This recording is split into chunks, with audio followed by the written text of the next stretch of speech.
স্বরবর্ণ 12টি, ব্যঞ্জনবর্ণ 39টি। স্বরবর্ণে রয়েছে মৌলিক সত্তা, আর ব্যঞ্জনবর্ণের উপরই তা নির্ভরশীল। এই দুই বর্ণকে মনের মতন করে সাজিয়ে কেউ হয়ে ওঠেন কবি, কেউ মহাকবি, কেউ হন নাট্যকার।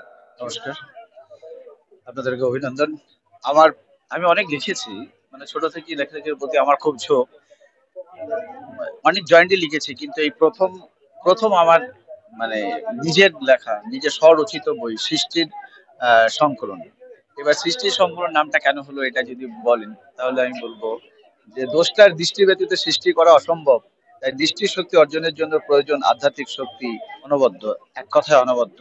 এই এই আনন্দ আমার মানে এক কথা আমি প্রকাশ করতে পারবো না। ছোট থেকে লেখালেখির প্রতি আমার একটা মানে আলাদা অনুভূতি ছিল।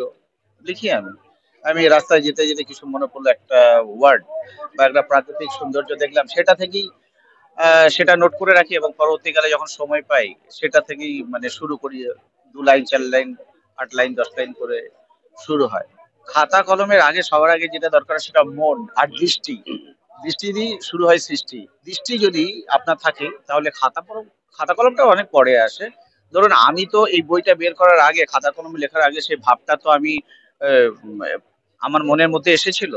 তাই দৃষ্টি আর মন এই দুটোর পরে হচ্ছে কাগজ আর কলম। সৃষ্টির সংকলনটার কারণ হচ্ছে এই মানে দ্রষ্টার দৃষ্টি ব্যতীত সৃষ্টি সম্ভব না। ঠিক আছে, এই সৃষ্টি থেকেই এই দৃষ্টি থেকেই আমার সৃষ্টির নামটা এসেছে। এই নামটা আমি মানে কি বলবো, এই দৃষ্টির দোষটা, মানে দেখবেন আপনি একটা কিছু দেখবেন, দেখলে আপনি মনে করলেন কি যে আমি একটা বাড়ি করব। তা আগে কল্পনা করলেন, সেই কল্পনা করার পরে আপনি সেটা মানে ফুটিয়ে তুললেন, ড্রয়িং করলেন, ড্রয়িং করার পরে সেটা আপনি কনস্ট্রাকশন করলেন।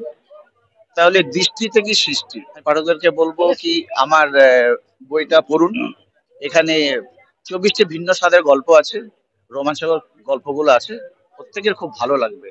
প্রথম লিখেছি, আপনারা পড়ুন। পড়ে যদি আপনাদের ভালো লাগে তাহলে আমাকেও উন্মুগ্ধ করতে পারবে। আমি আরো আগামী দিন আরো লিখতে পারবো। এটা আমি প্রত্যেকটা পাঠকের কাছে আমি অনুরোধ জানাবো। 24টে ভিন্ন স্বাদের গল্প আছে, আহ রোমাঞ্চকর কিছু গল্প আছে, যে গল্পগুলো সত্যিই নতুনদের সুযোগ দিয়ে এসছে, নতুনদের লেখা নিয়ে কথা বলেছে, নতুনদের স্বর নিয়ে কথা বলেছে। স্যারের সাথে যখন প্রথম আলাপ হলো, স্যারের সাথে কথা হলো যে কি রকম ধরনের বই হবে, বা স্যার প্রথমে বোধহয় কবিতার বই করবে বলেছিলেন। আমি নিজেই বললাম যে না, কবিতার বই করবেন না, গল্পের, যদি আপনি গদ্যের হাত আছে তো গল্পের বই করুন। ভালো লাগছে। আমার বাবার বই, বাবার প্রথম লেখা বই। আগে অনেক লেখা দেখেছি, জয়েন্টলি দেখেছি, কিন্তু বাবার নিজের একাকিত্ব ভাবে লেখা এই বইটা পড়েছি। পড়ুন আপনারাও। আমি সবাইকে অনুরোধ করব, সবাইকে পড়ার জন্য অনুরোধ করব। দেখুন তারপর কেমন লাগে। আমার বাবার নাম বিধানচন্দ্র কুণ্ডু। আমার বাবা আমার গর্ব, আমার বাবা আমার অহংকার। বাবার জন্য আমার খুব ভালো লাগছে, বাবার জন্য এই বই মেলাতে এলাম।